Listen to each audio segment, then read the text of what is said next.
The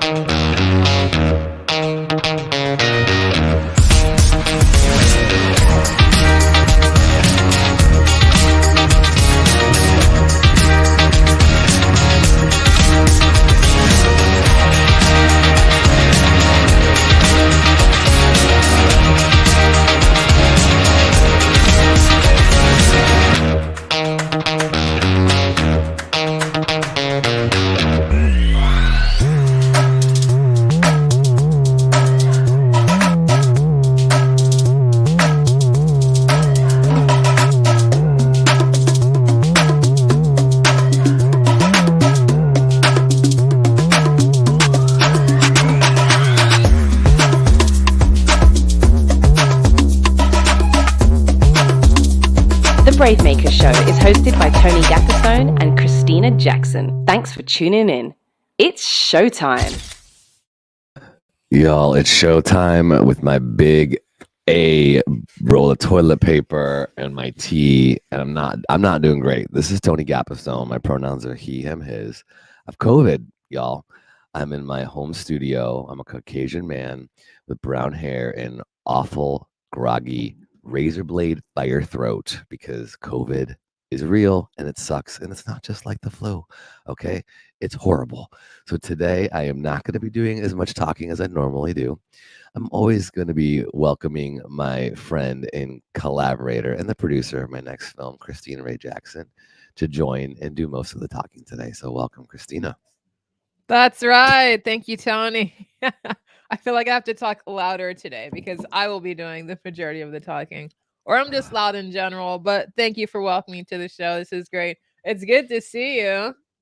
All right. You're still serving beard. You're still serving, cool Caucasian director guy. So, you're you're good to go. It is a hard knock life. Well, the show must literally go on. We have the film fest in 8 days. We cannot stop. I don't have the luxury of, and I'm trying to rest every few hours, but it's tough. It is a tough deal right now. So, but we're gonna make it today's show happen because we got two filmmakers from the fest, and I interrupted your introduction. So do your introductions before we move on. Absolutely. So I am African-American woman sitting in my Dublin, California studio. My name is Christina Ray Jackson. I'm an actor and a producer and a comic book writer and producer on Tony's next feature film. So I'm excited about that. And I'm sitting in my favorite power chair and I'm rocking a cosplay today. It's Captain America meets, let's say, Sideshow Bob. I'll take it. All right. He doesn't have blue hair, but we'll rock with it. And I'm wearing a red lip. And I'll throw it back to Tony briefly, or if he gives me the signal, a thumbs up, a wink, I'll introduce our next guest. Yeah, we normally do how are you braving your way toward your creative goals? And I'm just trying to get healthy and get this film festival off the ground. So let's skip those pleasantries and let's play the Brave Maker Film Fest trailer, and then you can bring on the special guests. Hang in there. Here we go.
And we're back, and we are joined by, all right, we're going to jump in here.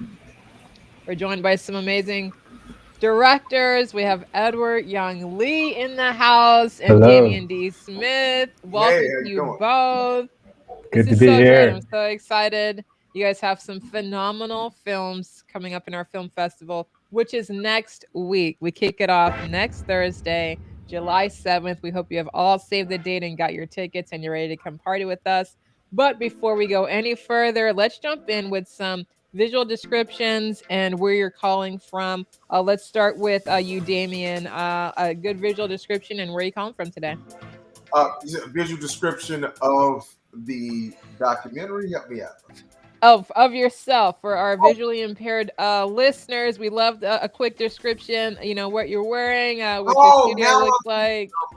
Yeah, did I give mine? I think I gave mine, but just real quick. Okay, yeah. You're Captain American. You know, I thought you was going to go with Storm hair with red lips. Okay, I can see that. I see what you're saying. Storm meets the captain.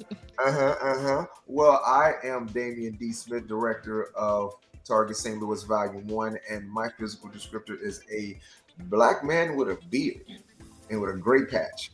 So that's what I hope that you're visualizing as I'm speaking. But yeah, and am I good with that? Gray shirt? I think you're good with it. Yeah, he's rocking a gray shirt, a black beaded chain, a gold chain. I love all the descriptions. I'm actually like a huge fan of this now. It's like one of my favorite parts of the shows now. So let's throw it over to Edward Young Lee. Let's get a good description. Where are you calling from? Edward Young Lee, filmmaker, calling in from San Francisco. I'm wearing a blue sweater, Asian American, Korean American to be more specific. I am sitting in my daughter's bedroom. So we've got a crib and her toys behind me. And I love being a father to her, Maisie, and Cruz, my son. Beautiful. You know what, Christine? I forgot to say that I am checking in from New Orleans right now. Okay, that's what I was gonna say. All right, you're checking in from New Orleans. All right. Yes. Down here for a festival. Yes, he's down here for our festival. I love how Zoom is bringing us all together. So this came out of a gift from COVID, although Tony's not loving it too much right now. But a gift from COVID was this show. So here we are still doing this show, Tony, a year later. We haven't been in person since 2019. We're very excited. So I'm an actor, I'm a comic book writer and lover, and some of our favorite stories here are origin stories. So we're going to jump right in before we talk about your films. We want to know your origin stories. And we'll start with Edward. How has your journey uniquely prepared you for the work you're doing today in film? Sure. 2007 is when my passion for filmmaking began. I was an intern for the Barack Obama presidential campaign. I had a mini DV camera with those mini DV tapes, and I was going around and capturing stories of the campaign, of people I met on the streets who were supporting the campaign. Started producing YouTube videos, and sure enough, the campaign hired me on as their videographer. Started following Barack Obama around the state of New Hampshire, making his campaign videos. And it really got me hooked on making videos and films and documentaries, and started producing my own films on issues related to sex trafficking, HIV/AIDS, global poverty, hunger, and so much more.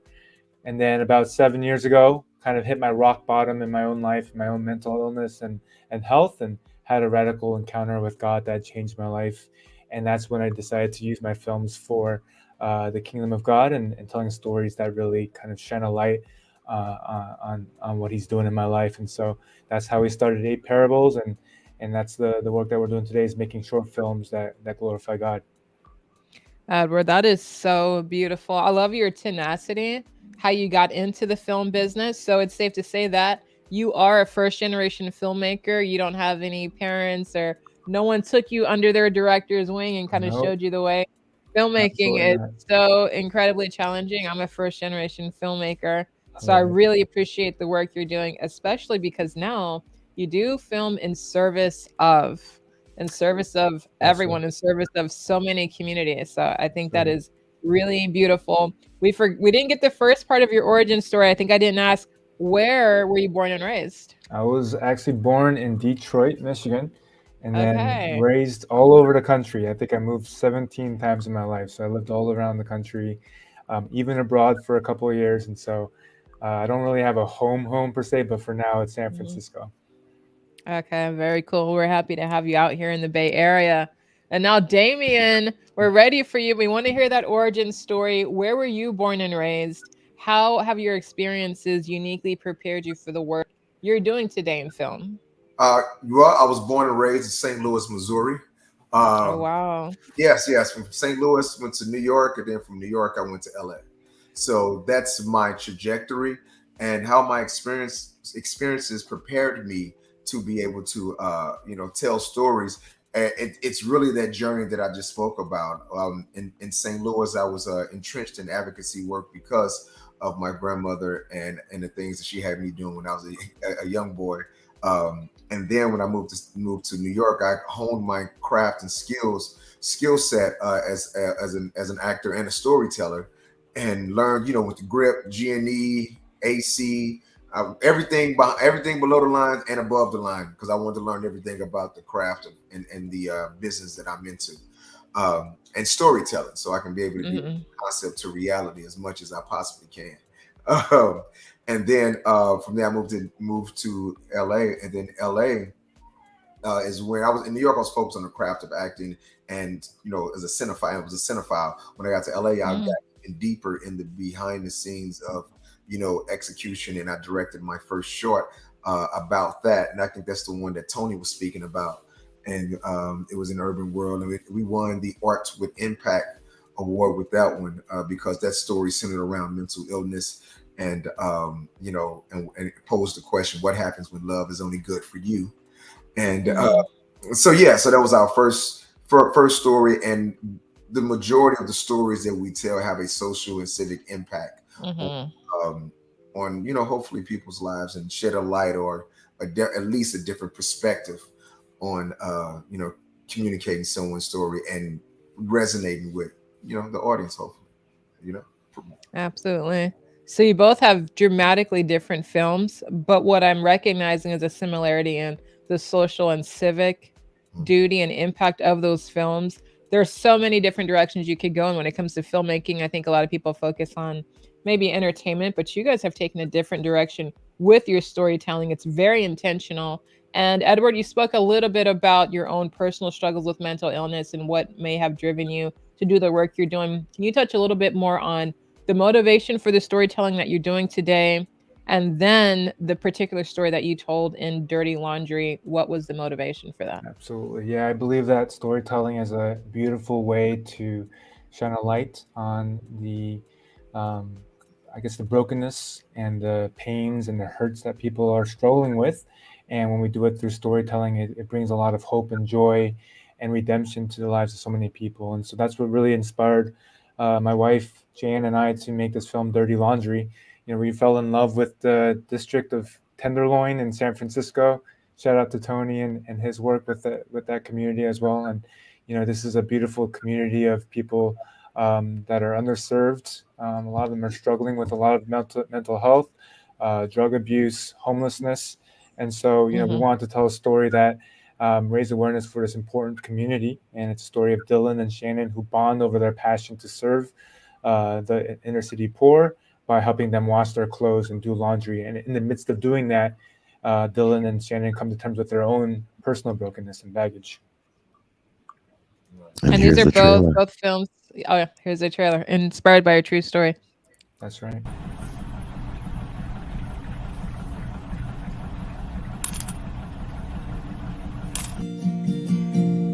Sometimes our lives are like dirty laundry.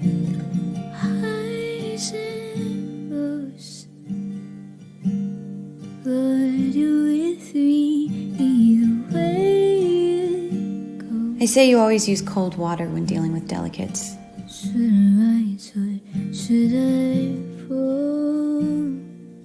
But even the brightest colors always seem to fade with every wash.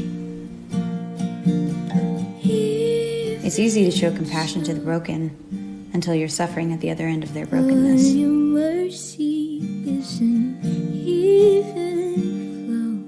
It's the deepest stains that are hardest to remove.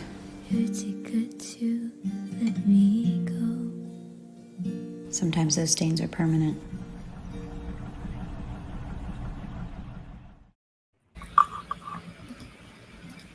So beautiful. So, Edward, just speak a little bit about what were some of the joys and the pains to bring this film to life. Sure. Yeah. One of the joys is that we made this film to partner and support an amazing couple, Christian and Corey Huang, and their passion to serve the inner city through their ministry called Mobilize Love. And Mobilize Love is a nonprofit that provides mobile human services all around the Bay Area by providing meals, by providing after-school programs for the kids, and also by providing laundry services. And so this is kind of a story of their origin, of how they started their ministry, and very loosely based on their own personal story. And we're excited to kind of work with them to share that story. And I think one of the struggles that comes with it is that when you work with very sensitive topics, when you work with deep levels of darkness and brokenness and hurts, it also causes us to become very vulnerable and forces us to really wrestle with our own emotions and our struggles during that process. So all of that kind of came to light in the writing and the producing and the editing of this film. I love the provocation of the film. I can't wait for viewers to see it and get to go on that own journey, a bit of soul searching, on their own journey for what does that mean to serve others and to be true to yourself. Sure. So Damien, you also based your documentary off of a true story, and you were also tackling some very challenging issues. So talk to us a little bit about your motivation for storytelling, and in particular telling this story, which is just volume 1. Thank you. My motivation for storytelling is to humanize people, because I really do believe that some of these tragedies that happen in the world is because the other side don't see the humanity in someone, or humanity in a group of people, the humanity in the story, humanity in the situation.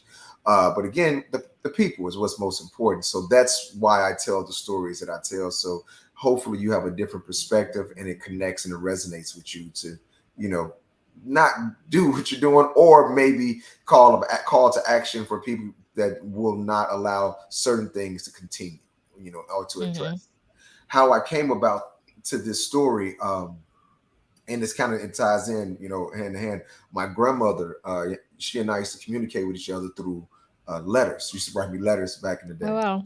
I know, right? She no text for Granny at the time. So she would write letters, and I'd read the letters, and then either I call her and we'd talk about them and things like that. Most of the time, these were, stories about gossip about the family, who did what, things we laughed about. But you know how grandma is; she ain't got no filter. Yeah. So this one particular time, she sent me this news article from the St. Louis Post-Dispatch, and it's talked about the findings of Dr. Martina Taylor, and she spoke about this chemical testing that happened in this community, this neighborhood that she grew up in. And she said, I was in this community, I was in this neighborhood. There was a little note that she wrote on the article. And from there, I started researching and more about it and finding out more about it. And it really, really upset me. When I found out that you can do this to a group of people, to a population of humans, and just leave without any type of regard and any follow-up. So after I did more and more research on that, I had to use the skill sets that I developed, where I spoke about earlier in New York, and learning every element of storytelling.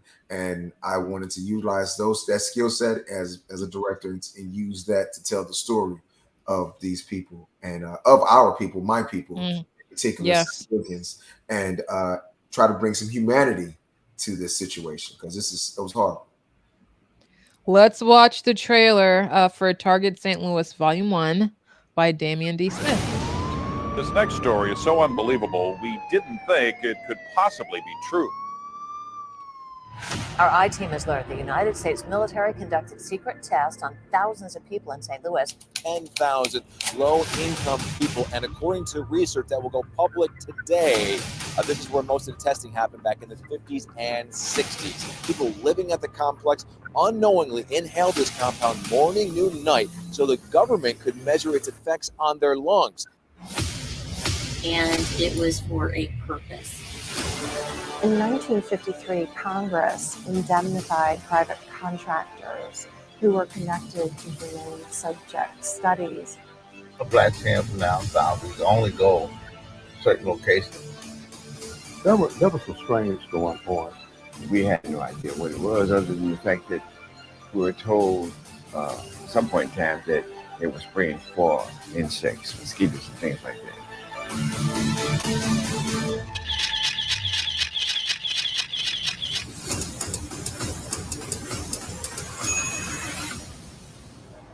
It comes as a great shock to discover that Gary Cooper killing off the Indians when you were rooting for Gary Cooper, that the Indians were you.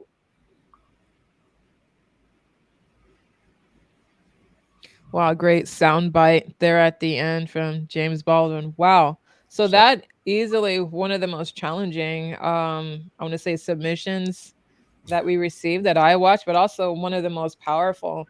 So talk about a little bit of what were some of the challenges bringing this film to light, because it's one thing to come across the story so unbelievable as this and to want to share it with the world, but it's another thing to make a film and actually be able to utilize visual storytelling to have impact as an advocate. So what were some of the challenges to bring this film to life? And I'm just really glad that you did. Thank you. Some of the challenges to bring this story to life was us trying to reach out and have conversations with the people who did these tests. Right. It was really hard to get, so because it's post World War II, so it's a time frame. It's a most of those people that are either retired or no longer with us who was involved and did that. And for other people to circle back and be like, yeah, you were wrong, and shed light, and then that might unpack some other things. So we didn't get as much of communication or response from the other side. But so that was one of our hurdles. And then gathering all the information, because this story has tentacles and it's deep. So actually, the documentary, the first cut of the documentary was like an hour and like 35 minutes long, and it could have been longer. So we had to, we had to cut it back and really decide on what we're going to keep in and take out. Especially when it's your baby and you think everything's important. It's a real challenge to cut out, because this leads to this and this tells this. So you got to pick and choose what's the most impactful element you're going to hit, because you only have the audience attention for so long, especially something that is so has so much heavy. Is it so heavy and has gravity to it? No matter who you are, you will somewhat try to you might check out a little bit, because it's just constant information. So I came into this being like, okay, I know this is going to be a challenge. It's going to be like going to your science teacher, especially if science wasn't your favorite class, like going to your science teacher and going to class every day and absorbing about 30%. But the cool science teacher that make learning engaging and fun and those type of things, you absorb about 65%, 70% of what was going on. So that's what we tried to make this documentary. Your cool science teacher. Yes. I love mix and matching formats when I'm telling stories and different genres within the story. So you can see, as you can even see through the trailer, some of the illustration work that we put in there, graphic works, things like that. I think those are visual representations. I think those are visual representations that allow the audience to engage in different ways. And if you like anime, if you like illustration, if you like things like that, you might lean in this way. You're into music. I had our scores done by some amazing musicians, Kelvin and Michelle, those brothers, and then you might engage you that way. So those were the challenges, is making sure that we can make this story something that allows each person to resonate. Like that illustration, that illustration right there of Tony as a child it was beautiful. I love that you're speaking to that, because you did do the documentary in a way that it's very engaging for all ages, not just for an adult who's hearing this story, but for a younger person. And I think all people just love animation and love anime, and it's a way to break down what can sometimes be monotonous, a lot of footage, especially devastating footage. Things are difficult to see. It's good to break that up with upbeat music and with the animation. I think you did an excellent job with the storytelling and keeping your audience engaged in a topic that is extremely difficult and could be very triggering, because I have friends from St. Louis. I mentioned a story to them. They had no idea. They had no idea. They're like, what are you talking about? And when they do a little bit of research, it's very traumatizing to realize how it's impacted them. And they'll remember, oh, my uncle, like many of my uncles had cancer, or many of my family members had cancer, and we didn't know where this was coming from. We didn't really talk about it. It wasn't discussed, and there were never any answers.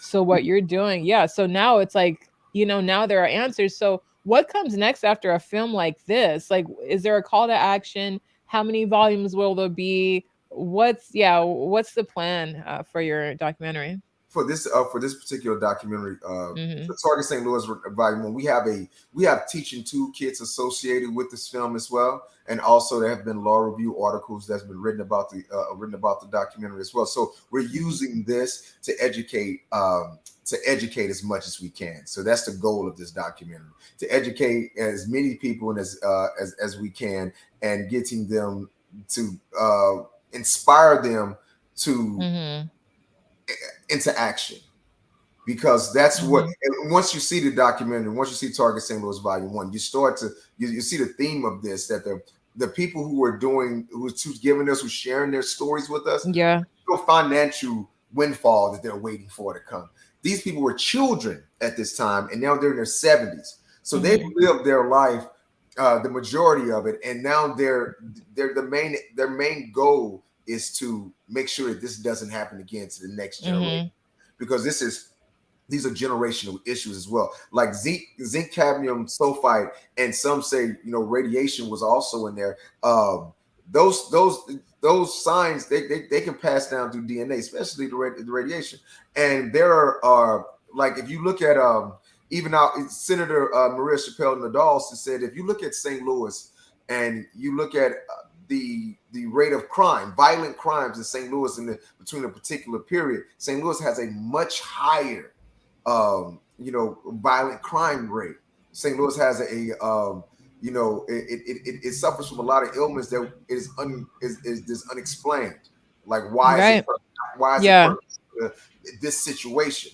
So if you look at that and you look at what radiation does, especially young people, and also these chemicals, is behavioral issues that play a part in that as well. And so you start to realize why certain neighborhoods and certain areas have troubling statistics when it comes to violence. So everything has an origin, everything has a story to it. It's not just, that's right. That type of thing. And it's beautiful that you're telling this story, because I can provide so much closure, for so many people. I'm sorry, thank you for saying that, because one of the things, especially about environmental justice, environmental racism, the racism in general, it's not the thing that part of it is someone being like racist towards you or being bigoted towards you. They are, but they're able to hide behind this or this veil that what I'm doing, but you can't really call me upon it because I can spin it off and say it's this, or spin it off, or use whatever it is. This right here is giving peace of mind, and that was what I was able to give. My gift to the people who shared their stories with me. This gave them peace of mind. It was like, yes, I knew that they were doing something to us. I knew I wasn't wrong as a kid. I knew that this was happening. So it takes it from being like this urban myth, this boogie that everyone, you're wandering out, and it's the man. Oh man, the man. It was real. But no, it's the reality. You're not paranoid if they're really looking at you, or if they really, really searching for you. So yeah, that's when you're not paranoid when they're actually targeting. And that's what was happening. These people were targeted, and the government has, especially at that time, they have admitted that this has happened.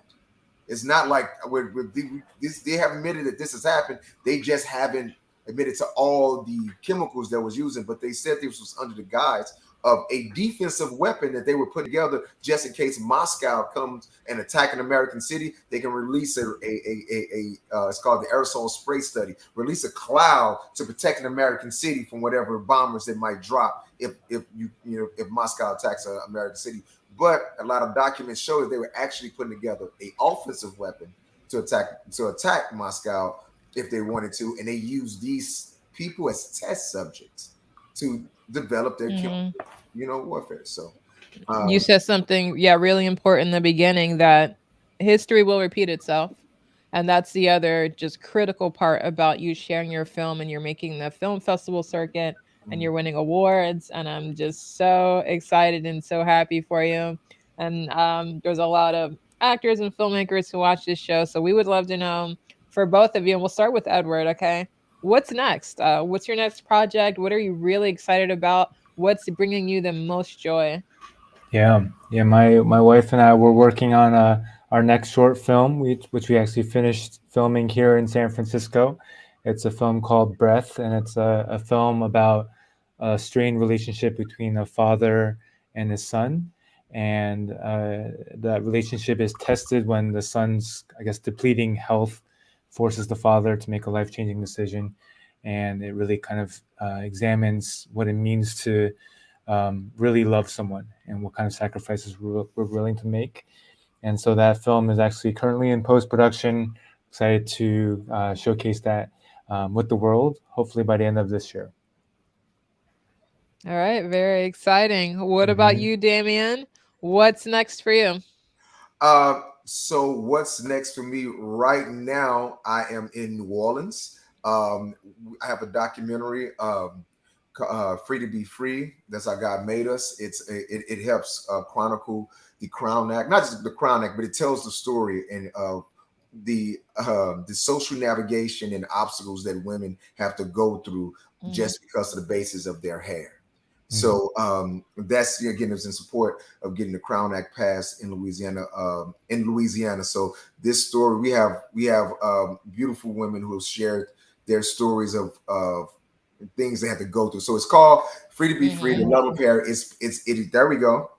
That's how God made us. It would be playing at the it's part of the Essence Fest this year. So that's what we're here for right now. So that's on the documentary side of things. Besides me coming out to Brave Makers next week, it's gonna be right. With Target. So here's another one of the docs that we got going. But on the other side of the fence, I have a narrative. We're working on our narratives. We have two that we're gearing up for. One feature narrative was called "From Ghana with Love," and the second one is called "The V," aka Victory High. So those two are in process of development and also execution later on with "From Ghana with Love." At maybe the top of the end of the summer, top Octoberish is when we should be in production. You guys have some very cool projects coming up. And do either of you have anything you'd like to say to each other, or any last words about your film and for the viewers coming out? Yeah. Edward, I just want to say, brother, I watched this trailer. It's my first time seeing the trailer. I'm so interested in seeing your short. I'm immersed in the short world film. The short. I used to work with a festival. I love short films because short films usually are a passion project and have great stories like what you just said was behind why you and your wife do your work. But it's either a short film is a statement piece like what you're doing, or and also a next step, or someone just had a story that they had to get out because financial financial windfall. Again, for short films, it's usually a business card of love and passion, and I really appreciate respect how you good people are doing your thing. I love it. Yeah, man, we need to work on something together one day. Sure. Let's do it. And let me tell you, I'm hearing your story and looking forward to watching your film as well. Is that, I love that you're using your gifts and your talents to raise important awareness for, these causes that are so valuable to the people of St. Louis. And so, I appreciate the work that you're doing just to passionately use storytelling as a weapon to fight injustice in this world. Yes, that's what we. Hey, but that's actually one of the quotes on the website. My Is website. That right? Yeah, man. We use our stories to fight against social injustice and shit. And also, Kevin, we spoke about entertainment. We can make entertaining film. We make entertaining films that address social and civic issues. They're not separate. They're not separate. They're not separate at all. They're not separate. Right. Yeah. And also when you spoke about and we spoke about animation.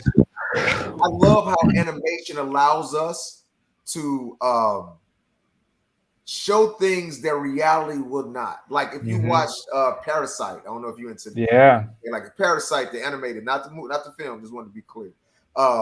You the stuff you couldn't see that in real life, even if you got all the best VFX, no matter what's. But and also it won't be absorbed the same way. But anime allows us to separate, but actually lean in a little more. So that's why I love when you were speaking about that earlier. Anime is that's right. I would say that to all the filmmakers that are watching this too. You know, think about what you're passionate about. What's the difference you want to make in this world? What are the causes you really want to make an impact in? And use your gifts in storytelling, you know, animation, filmmaking, writing, whatever it might be, just to kind of use that gift to make a difference in this world. I think that's what keeps us going and doing the work that we're doing. Well said. Absolutely. Yeah, that's well said. And storytelling as a weapon. I love that. We're all advocates here. This is really beautiful. What happened in St. Louis can happen anywhere. It can happen again if we don't educate ourselves and stay aware of what's going on. You know, something that horrendous could happen again. So let's stay woke and stay aware and keep looking out for each other. And can't wait to see you guys at the film festival. I think we're at our segment where we're going to do our Brave faves. Is that right, Tony? Tony's nodding yes. That's right. And I'm going to use my Barry voice over here to remind you to go to bravemaker.com to get tickets for these films. Friday, July 8th is Damien's film, 7 p.m. at the Century 20 Theater in Redwood City. And that is happening on July 8th. In Century 20. Tickets are at bravemaker.com. And Edward's film is at the Bay Area Shorts program on Sunday night, which is our last block of films that we have for the whole festival before we have our closing night party. And that one almost sold out last time. So don't wait, y'all. I know it's 8 days away, but we got capacity. We don't have, we only have 200 seats in these theaters, and you don't want to miss out. So go to bravemaker.com. Thanks, everybody. Let's do our Brave Fave segment. Brave Faves. TV shows, films, books, songs, technology, clothing, podcast, food, and more. These are a few of our favorite people, places, and things. Brave Faves. So June is officially Black Music Celebration Month. I don't think it's called celebration. I think it's called awareness, but I'm going to change it to celebration. Thank you, President Joe Biden. And in celebration, my brave fave is a music video. This music video is giving me like all the 90s kind of vibes. It's a good R&B song by Chris Brown featuring Normani. And if Normani is not on your radar, I don't know what you're doing. You got to go YouTube her. Check out the video. It's called Warm Embrace. I think just type in "we." Song spectacular. The video is great. That's my brave fave. And I will throw it over to Edward. What's your brave fave for the week or for the day? Sure. I'm going to shout out actually Mobilize Love, which is the organization that we made the film for. Yes. Yes, we'll be hosting an event actually in the midst of the film festival. So on July 9th, if you take a break from watching films from 11 a.m. to 2:30 p.m., come out to Oracle parking lot, where we're going to be doing a festival in the city for kids, giving out free backpacks, clothes, shoes. We'll do raffle prizes. We'll give out free haircuts, meals, and all sorts of lots of fun. So come check us out. We're going to be serving the city, and you can volunteer. You could be a part of the event however you'd like. Beautiful. I love it. Thank you, Edward. All right. And Damien, what's your brave fave? Well, right now where we are at Essence Festival, and we are having the screening for Free to Be Free. That's how God Made Us. It's happening on Saturday. No, I'm sorry. Sunday. My bad. Sorry. Sunday. Okay. Sunday. So if you're in New Orleans and you're at Essence, come check us out. We're going to hear what we're talking about. You'll be hearing some very riveting stories from like judges, Supreme Court clerks, like all talking about why it's so important for the Crown Act to be a national policy. Because, right. Again, who doesn't want to experience Christina's hair? Mm-hmm. You know what I'm saying? Amazing. Who doesn't want to experience That's that, right. being free of who you are? It's going to be on Sunday. Come down, check us out. We're going to talk about it, and we're having a great event on Saturday, actually, in support and in celebration of the Crown Act. So check me out. Follow me on social media, and you'll know exactly what we got going on. And appreciate you, my good people. Thank you. Absolutely. Yes, we appreciate you both joining us for the show. We couldn't do this show without our amazing behind the scenes staff. Thank you, Amy Cohen, our live show producer out of Austin, Texas. Carrie Alley, our social media manager out of Grand Rapids, Michigan. Also out of Grand Rapids, Barnell Amos, our podcast editor. Thank you to Emerson Morley, our Bay Area intern, and Sarah Agolia, who's actually here in California from Missouri, and she's our newest intern. So welcome, Sarah, and thank you, team. And again, join us next Thursday, Redwood City and online for the Brave Maker Film Fest. It's going to be amazing. I'll be there doing some live panel discussions. We're going to have some live music. It's going to be a party, you guys. We're going to have a good time. So definitely get your tickets. And let's hope I'm negative by then, y'all, because I cannot miss this. Oh my gosh! You shall be, Tony. You shall be. All right. Thanks for joining us today, Christina. Thanks for facilitating. Edward and Damien, looking forward to hanging out. Kudos to your work and everything that you're doing. And we like to end the show by saying, "Brave stories change the world." And you are the story. Bye, everybody.